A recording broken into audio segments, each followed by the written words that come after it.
Hey everyone, and welcome. Today we're going to tackle a huge topic, creating the ultimate roadmap to really master English.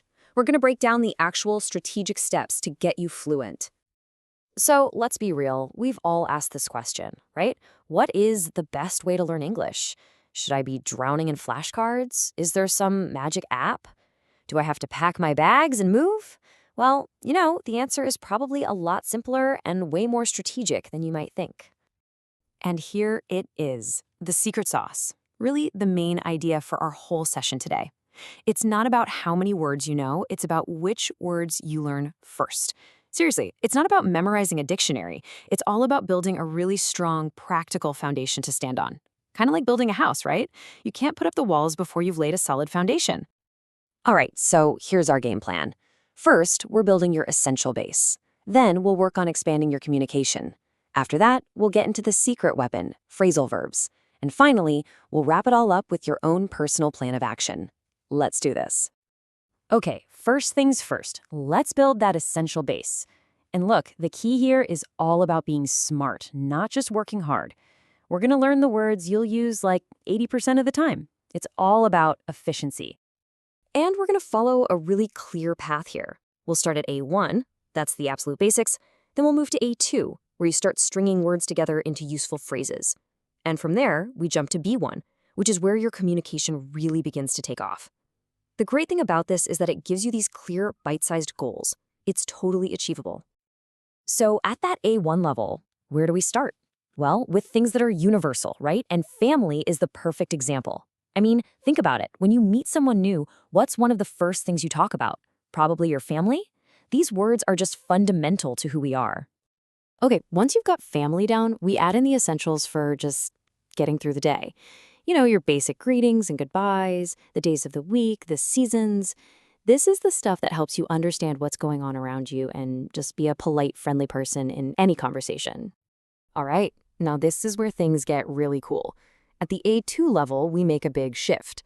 We go from just naming things, like family members, to talking about what you actually do. Things like going shopping, watching TV, traveling. You're not just describing your world anymore. You're describing your life, your hobbies, your routines. This is where you start to come through in the language. Okay, so you've got the foundation. Now let's move on to part 2 and really build on that. It's time to go from just describing your world to actually sharing your ideas about the world. This is a big step. And this slide just shows that jump perfectly. On one side, you have the basic, I feel happy today. Totally fine. It's a fact. But look at the other side.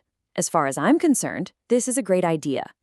See the difference? You're not just reporting a feeling. You're starting a conversation, sharing an opinion. You're becoming a real participant. Here's another great one. When you say something like, it seems to me that, you're opening the door for a real discussion. You're putting your perspective out there in a thoughtful way, and that's what invites other people to jump in and share their own thoughts.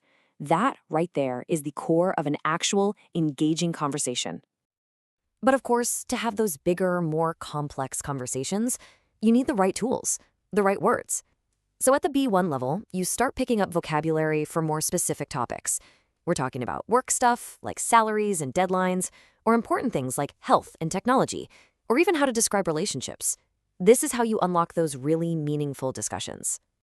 All right, section 3. And honestly, I think this part is the absolute game changer for anyone serious about learning English. We are talking about the secret weapon to sounding natural and fluent. Get ready for phrasal verbs. So you're probably asking, what on earth is a phrasal verb? It's actually pretty simple. You take a normal verb and you stick a little word on the end of it, like up, on, out, or off. But here's the trick. That little word completely changes the meaning. And that's exactly why you can't just translate them word for word. It just doesn't work. Let's check out a few of the most common ones, starting with the verb get. This one is everywhere. So you get up in the morning. Then you go to work where hopefully you get along with everyone. Maybe you had a cold and it took a while to get over it. And at the end of the day, you finally get back home. See? They're literally all over the place in just a normal day. Take is another one of these powerhouses. And this is where it gets kind of fun and tricky. Watch how the meaning just completely flips without one little word. A plane can take off, right? But you also take off your jacket. Totally different. You can take care of someone you love, Or you could decide to take up a new hobby. It's this incredible flexibility that makes them so common and honestly so crucial to learn. And let's do one more. With turn, you do this stuff all day long. You turn on the light. You turn up the music, or maybe turn it down. But then turn down can also mean you reject something, like turning down a job offer. So what you're really learning here aren't just new words. You're learning the shortcuts, the natural patterns that native speakers use all the time. This is the stuff that makes you sound like a real person, not like a textbook. So let me just say it again because it's so important. Mastering phrasal verbs isn't just about adding more words to your list. Think of it like this. They are the bridge that takes you from just understanding English to actually speaking it fluently and with real confidence. Okay, that brings us to the final and maybe most important part. We've gone over a ton of stuff, so let's pull it all together into a simple, clear action plan that you can actually use on your journey. So here it is, your whole roadmap in just 3 steps. Step 1, master the essentials. Get that A1 or A2 vocabulary down so you have a solid base for everyday communication. Step 2, expand your communication. Move up to that B1, B2 level so you can share your opinions and talk about bigger ideas. And finally, step 3, adopt the phrasal verbs. Jump in and start using them. They really are your key to sounding natural and fluent. So I want to leave you with one final thought.